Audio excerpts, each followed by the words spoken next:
Bonjour, bienvenue. Aujourd'hui, on va s'intéresser à un nouveau chapitre de votre programme, les États-Unis et le monde depuis 1918. Alors, la vidéo risque d'être un petit peu longue, mais en même temps, résumer un tel chapitre en 5 minutes, c'est pas facile.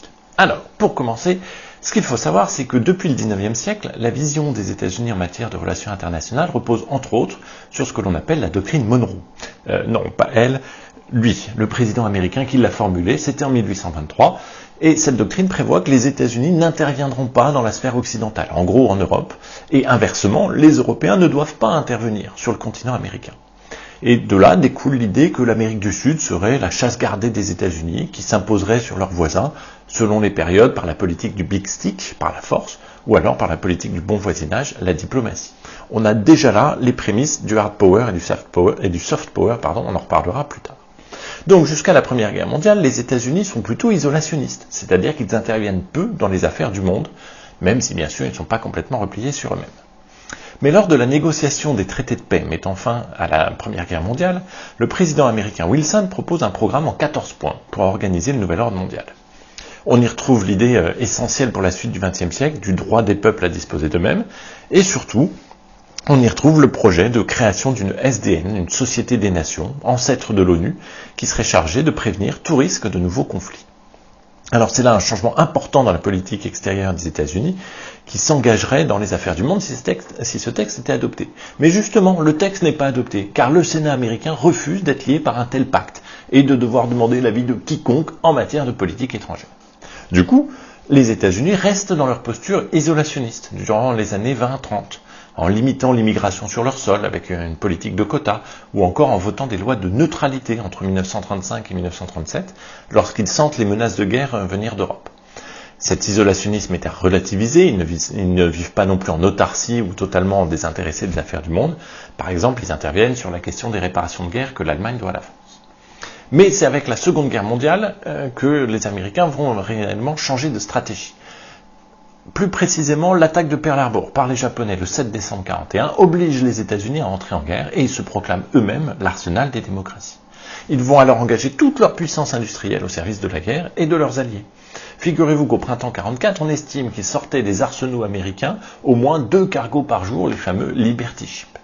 Le symbole de cet engagement total, bien entendu, c'est le projet Manhattan, qui aboutira aux 2 bombardements nucléaires d'Hiroshima et Nagasaki en août 1945, faisant des États-Unis la première puissance nucléaire mondiale. Alors, une fois la guerre achevée en 1945, la question de la place des États-Unis dans les relations internationales peut encore se poser. Certains, comme Churchill, craignent que les Américains, une fois leur devoir accompli, ne retournent à leur isolationnisme comme ils l'avaient fait en 1918. Mais là, c'est différent. On est dans un contexte de guerre froide, et dès 1947, avec la doctrine Truman puis le plan Marshall, les États-Unis montrent qu'ils entendent bien assumer leur statut de leader du monde libre, par opposition au camp communiste qui est en train de se constituer. Alors, cette position de leader, de puissance, les États-Unis en 1945, ils la doivent à plusieurs facteurs. Ils sont leaders militaires, puisque comme on l'a vu, ils possèdent l'arme atomique et sont les grands vainqueurs avec les soviétiques de la Seconde Guerre mondiale. Ils sont leaders économiques puisque leur pays a profité de la guerre, si on peut dire. Ils détiennent les 2/3 du stock d'or mondial et depuis la conférence de Bretton Woods en 1944, le dollar est la monnaie de référence du nouveau système monétaire international. Ils sont leaders culturels aussi avec leur mode de vie qui s'impose progressivement en Europe et partout dans le bloc occidental via la radio, le cinéma, la télévision, etc. Enfin, ils sont leaders géopolitiques avec leur rôle fondateur dans la création de l'ONU, puis dans la multiplication des alliances au cours des années 50-60 pour contenir le communisme. Le pacte de Rio en 48, l'OTAN en 49, le traité avec le Japon en 51, l'OTAN en 54, le pacte de Bagdad en 55. On parle d'ailleurs de pactomanie américaine. Parce qu'ils assument leur statut de puissance, les États-Unis adoptent aussi du coup une attitude plus interventionniste. On a déjà évoqué le plan Marshall pour la reconstruction de l'Europe, et qui accessoirement permet aussi de donner des débouchés à l'industrie américaine, mais on pourrait aussi évoquer les interventions militaires en Corée entre 50 et 53, au Vietnam entre 63 et 75, le rôle plus ou moins discret aussi de la CIA dans le renversement de Mossadegh en Iran ou de Allende au Chili en 1972. Mais les années 70 marquent un recul de la puissance américaine. Celle-ci est confrontée à de multiples difficultés. Il y a des difficultés sur la scène internationale, l'enlisement de l'armée au Vietnam, incapable de venir à bout d'une guérilla communiste qui pourtant semblait bien fragile par rapport à la puissance militaire américaine. Il y a des difficultés en Afrique où le communisme gagne du terrain, en Afghanistan, envahi par l'URSS en 79, ou encore en Iran où la révolution islamique met fin au règne du Shah, qui est l'allié historique des États-Unis. Non, pas celui-là, merci. Les États-Unis ont aussi des difficultés intérieures. Contestation du mode de vie américain, de la société de consommation, contestation de la guerre du Vietnam par la nouvelle génération, les hippies, et une remise en cause de la ségrégation entre noirs et blancs. Il y a des difficultés économiques, avec la suspension de la convertibilité du dollar en or en 71, à laquelle s'ajoute la crise née du choc pétrolier de 73. Et puis il y a des difficultés politiques, avec le scandale du Watergate, qui remet en cause le pouvoir politique et oblige le président Nixon à démissionner en 74. Donc tous ces éléments expliquent un relatif déclin des États-Unis durant les années 70, avant l'élection d'un nouveau président, Ronald Reagan, en 1980. Celui-ci a fait campagne sur l'idée de retour de la puissance américaine, America is back, pour reprendre son slogan. Ça sonne comme une série américaine, ça tombe bien, c'est un acteur hollywoodien.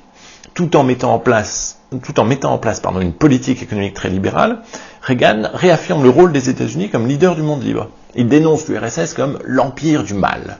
Il soutient les guérillas anticommunistes en Amérique centrale, et puis il lance surtout son célèbre projet, l'initiative de défense stratégique, une sorte de bouclier spatial qui identifierait et anéantirait tout missile venu de l'extérieur et visant le sol américain.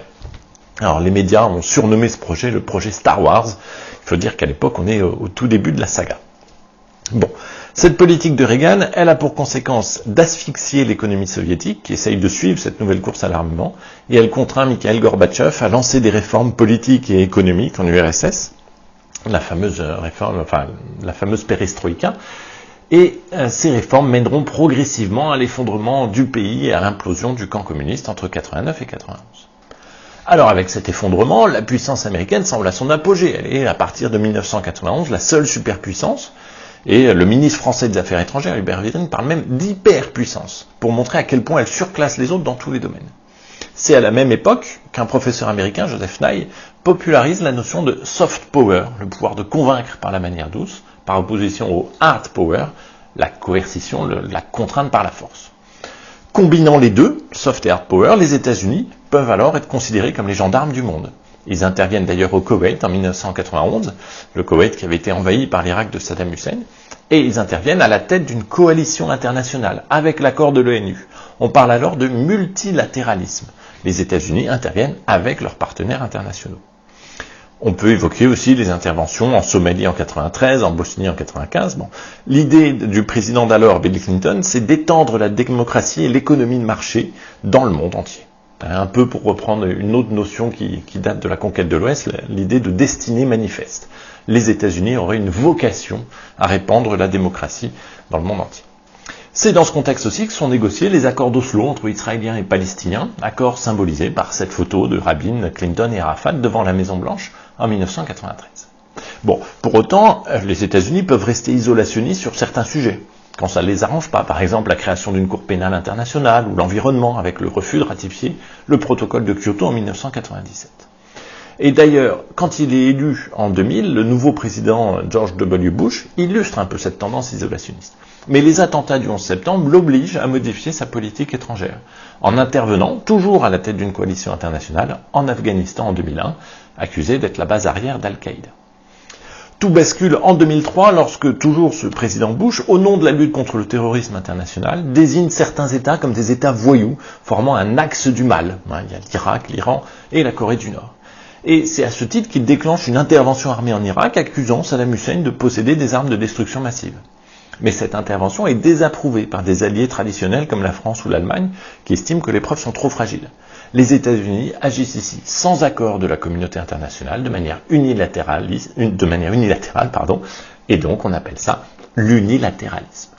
Alors devant l'échec de leur intervention en Irak, puis avec l'arrivée au pouvoir d'Obama en 2008, les États-Unis vont revenir à une politique internationale moins interventionniste, plus multilatéraliste. Regardez, dans ce discours devant l'ONU en septembre 2009, Obama explique « Ceux qui ont l'habitude de réprimander l'Amérique pour son action solitaire dans le monde ne peuvent aujourd'hui rester de côté et attendre que l'Amérique résolve seule tous les problèmes du monde. Il est désormais temps pour chacun d'entre nous de prendre sa part de responsabilité dans la réponse globale aux défis mondiaux. » Bon, c'est illustré aussi par cette caricature. En gros, les États-Unis cherchent à se retirer un petit peu des affaires du monde. Il faut voir que pour eux, l'intérêt, c'est d'améliorer leur image et puis de se recentrer sur leur économie, les interventions militaires étant coûteuses et pas toujours rentables. Bon, ceci dit, ils ne veulent pas pour autant renoncer à la puissance, mais ils veulent utiliser, selon les situations, le facteur militaire ou le facteur économique ou le facteur culturel, etc. C'est le concept de smart power qui a été défendu par Hillary Clinton, utiliser intelligemment et de manière combinée le hard power, le soft power en fonction des situations. Bien, beaucoup de notions donc dans cette vidéo. Alors, à retenir en résumé, les États-Unis sont plutôt isolationnistes jusqu'à la Seconde Guerre mondiale, malgré les 14 points de Wilson. Puis ils sont interventionnistes car leaders du bloc occidental pendant la guerre froide, avant de devenir les gendarmes du monde, agissant de manière multilatérale jusqu'aux attentats du 11 septembre, puis unilatérale avant de revenir vers une nouvelle stratégie qui serait le smart power. À noter que depuis 2016 et l'élection de Donald Trump, la politique américaine se réoriente vers un certain isolationnisme et unilatéralisme, symbolisé par exemple par le retrait des États-Unis de bon nombre d'accords internationaux. Voilà pour cette ultime vidéo de révision sur les États-Unis et le monde depuis 1918. Si vous voulez d'autres informations, n'hésitez pas à vous rendre sur le blog Histoire Géo. Vous y trouverez notamment des quiz, des tests, etc. pour réviser le bac. N'hésitez pas non plus à vous abonner à la chaîne YouTube ou à nous suivre sur Facebook pour avoir des liens vers des articles de presse, l'actualité, en lien avec votre programme. Voilà, merci, au revoir et à bientôt.